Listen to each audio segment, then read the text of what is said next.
جہاں تک علم غیب کا تعلق ہے میرے بھائیوں آپ بھی وہی مانتے ہو جو ہم مانتے ہیں. اللہ کی قسم اللہ کے رسول صلی اللہ علیہ وسلم کے بارے میں تم صرف کہتے ہو اتنا کہ اللہ کے رسول کو علم غیب تھا. ما کان وما یکون کا علم تھا.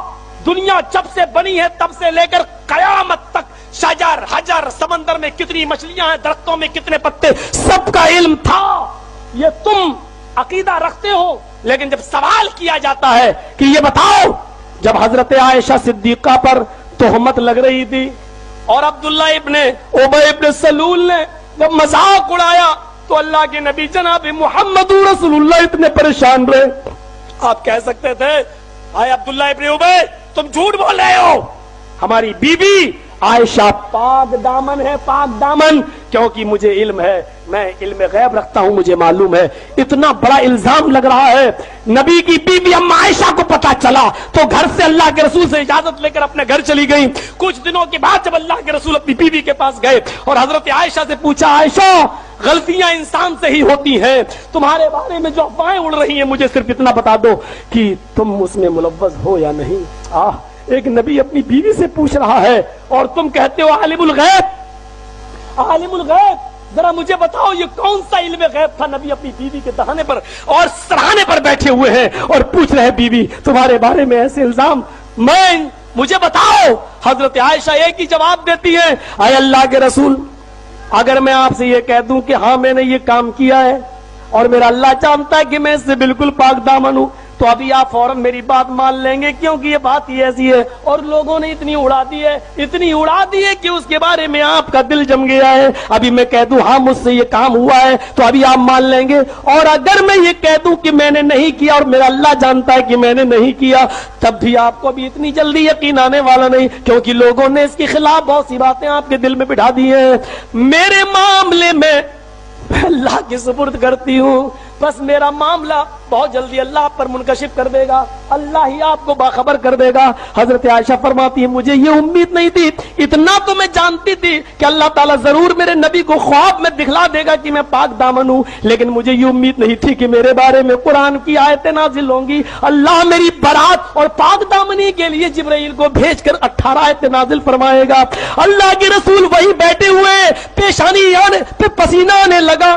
اما عائشہ سمجھ گئی کہ اللہ کے رسول پر جب وحی آتی تھی تو ایسا ہی حال ہو جاتا تھا سخت سردیوں میں پسینہ آنے لگتا تھا. اللہ کے رسول بیٹھے ہیں پسینہ ٹپک رہا ہے آپ بوجھل آپ بھاری سے ہو گئے آپ کا سر بوجھل ہو گیا. حضرت عائشہ سمجھ رہی ہیں ابو بکر صدیق گھبرا گئے ان کی بیوی یعنی اما عائشہ کی ماں گھبرا گئی پتہ نہیں جبرائیل کون سی خبر لے کے آ رہے ہیں پتہ نہیں میری بیٹی کے بارے میں کیا اللہ بتائے.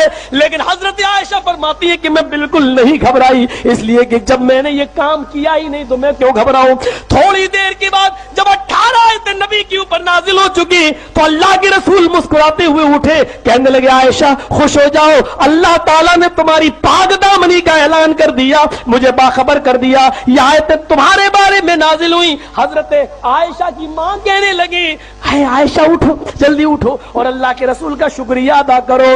تم کیا جانو قادری صاحب تمہارے چیلے اور چپاٹے کیا جانے تم نے ان کو اتنا بے وقوف بنا دیا ہے. حضرت عائشہ نے جو جواب دیا تھا وہ تمہیں بتاتا ہوں. حضرت عائشہ کی ماں کہہ رہی ہیں تمہارے بارے میں قرآن کی آیتیں نازل ہوئی اللہ نے پاک دامنی کا اعلان کر دیا. عائشہ تم نے اٹھو اور نبی کا شکریہ ادا کرو. حضرت عائشہ نے یہ کہہ کر ٹھکرا دی اپنی ماں کی بات میں نبی کا کیوں شکریہ ادا کروں میں محمد رسول اللہ کا کیوں شکریہ ادا کروں. یہ بھی تو انہی لوگوں کے باتوں میں آ رہے تھے میں تو شکریہ اس ذات کا ادا کروں گی جس نے میری پاک دامنی کا اعلان کیا میں بھی شکریہ اس کا ادا کروں گی جس نے مجھے پاک دامن ثابت کر دیا.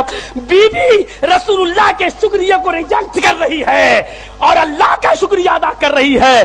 تم غور سے پڑھو تمہیں سب وہابی نظر آئیں گے. سورہ نور میں اللہ تعالیٰ نے جو احکام فرمائے دیکھیں چند احکام میں بتا دیتا ہوں. اس سورے میں جو ہے ام المومنین عائشہ صدیقہ رضی اللہ تعالیٰ عنہ کی برات آپ کی پاکی کا بھی ذکر آیا ہے. منافقین نے آپ پر تہمت لگائی تھی. ایک بار حضور صلی اللہ علیہ وسلم جہاد میں تھے غزوہ بنی مستلق وہاں سے واپسی کے وقت ام المومنین ساتھ میں ہوا کرتی تھی کوئی نہ کوئی حضور کی زوجہ ساتھ جاتی تھی. تو واپسی کے وقت جب ام المومنین کی عمر بہت چھوٹی تھی حضرت عائشہ صدیقہ رضی اللہ تعالیٰ عنہ کی عمر تقریباً